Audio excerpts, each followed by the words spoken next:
Hello, I'm Matthew Allman here with Robert Farrow, a 1974 graduate of Plum High School and a member of the 2019 Plum Distinguished Alumni class as an EMT and local leader. Thanks for being with us today, Robert. Thanks for having me, Matt. Rob, you started working at Unity Fire Hall at age 15. What influenced the start to your career path?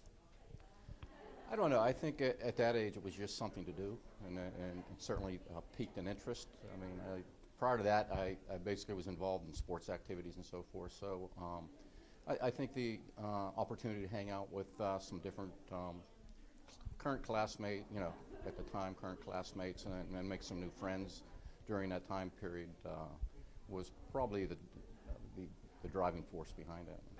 That's awesome. So it was more of it's also like a social thing as well as Absolutely, like a work thing. That's really great when you can kind of combine the two. Right. So you were a firefighter until 1973. What renewed your life's focus to becoming an EMT? I think there was a couple things that did it. Number one is I considered the fire service, but it just didn't seem like, especially in the volunteer sector out in Plum, they were very busy, so you didn't really pique your interest a lot. Where EMS, it seemed to be busier and so forth. Back in the early 70s, EMS was basically a new concept, especially in this area, this region. And basically, it started out in the West Coast in LA County, and there was a show called Emergency.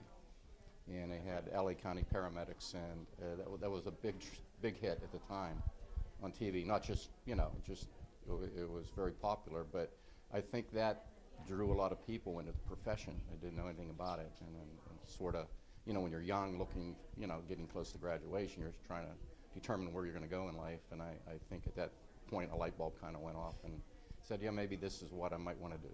It's like all the factors kind of came together at once. Exactly. Yeah.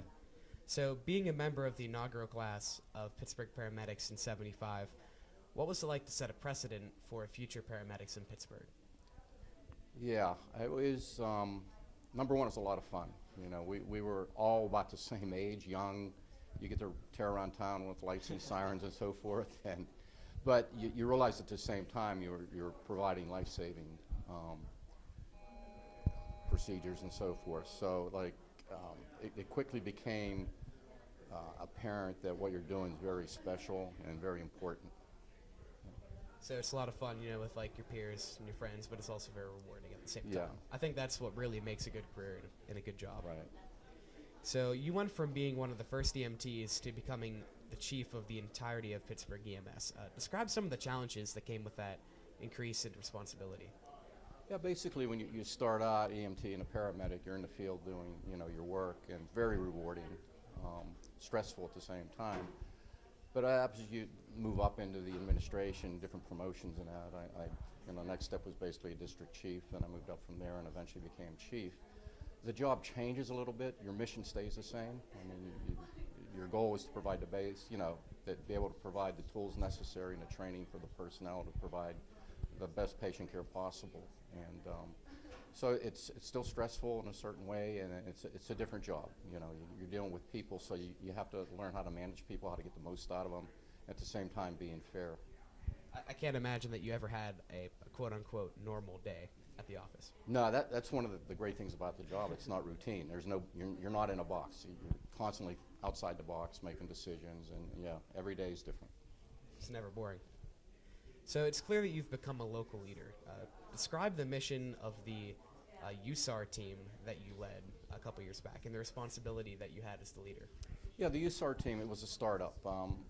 In Pennsylvania, they had a Urban Search and Rescue Strike Team 1, and primarily it was centered in Harrisburg, PA, in the center of the state. At that time, the state realized they needed to branch out a little bit, after 9/11 and so forth, to have more resources available more quickly. So regionally, they reached out to different parts of the state, and one of them was Western Pennsylvania, and they were looking for some key people to start up the manage a team and get it up and running. And myself and a gentleman from Greensburg pretty much co-directed the team at that time to get it established, and made sure we had the personnel and training necessary and equipment and so forth. Wow, that's really interesting. I had never even heard of a USAR team. I don't think many people know, but clearly, your mission and your objective is very important in today's world. It is, and fortunately they're not called upon very often, but when they are, they're needed. And basically, in today's environment, it's a necessary evil. You know, you have to have the resources. Again, it's a lot of training, and with no result. I mean, you got to train, and hopefully you never use your training, and so forth. That's kind of been the case. There's been a few minor incidents I've been out on, a couple building collapses, but thank goodness nothing to do with terrorism and so forth. So tell us about your role in planning the G20 meeting when Pittsburgh was host under President Obama. Yeah, that was talk about a shock for the city of Pittsburgh. Basically, we were told that G20 was going to be here, and we had about 3 months to prepare. Usually cities have up to a year to do that, so we really had to apply a lot of resources quickly, and very demanding. It took hours and hours of planning, meetings upon meetings with local law enforcement, FBI, and Secret Service to prepare for it. So the fact that the short window was present, it really kind of spurred us to excel. I mean, we really did. We brought, you know, some key people in. We had a lot of help from outside, but in the end, it was all up to pretty much the city of Pittsburgh. I imagine you met a myriad of interesting people while you were planning that you never thought you would meet in the course of your life. Yeah, working with the Secret Service is pretty unique, and they're contrary to belief, they're a fairly young group of men and women, very dedicated, and they're all, you know, very intelligent and good at what they do. They all have a little area of expertise, and they brought that to the table, and it really helped with the planning effort. What do you think the biggest struggle was in your career? I think the biggest struggle, I mean, for us in EMS is retention, keeping people interested in it. I mean, I've, you know, out of your career, 43 years, I've never been bored with the job. I every day I woke up, came to work, I was happy to be there. I never regretted it. The problem is the pay scale, and then the recognition is not what it is, and some of the other public safety branches, police and fire. So a lot of our people tend to move on. Pay is a big issue to other public safety agencies or nursing careers and other healthcare professions just because of the pay. And the hours are somewhat long too. You can be forced to work for, you know, up to 2 hours before the end of your shift. You don't know if you're going home, you know, on a daily basis. And so there's the pressure and the stress of, you know, not knowing when you're going to go home and so forth. How do you overcome some of those adversities that we talked about? Basically, you deal with them the best you can. After a while, it becomes routine, but it's a stress on the family and so forth. And you need the support of your family and friends, and after a while, you just adjust your lifestyle to that.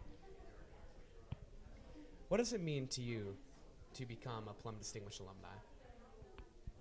Well, it's very, I'm a very humble individual, so it's kind of overwhelming initially. And when I was thinking about it, and I look at the past people who have been honored and who are on the wall, and I feel very honored to be associated with them. Considering, you know, I just figured this was a job I had, and I enjoyed it for 43 years and didn't think much of it. But in hindsight, I guess, you know, having the ability to stay with one organization for that many years and impact, you know, have an impact on it is perhaps something special. Well, definitely a well-decorated group. Before we finish, can you offer some advice to Plum students that are currently unsure, planning to begin a career?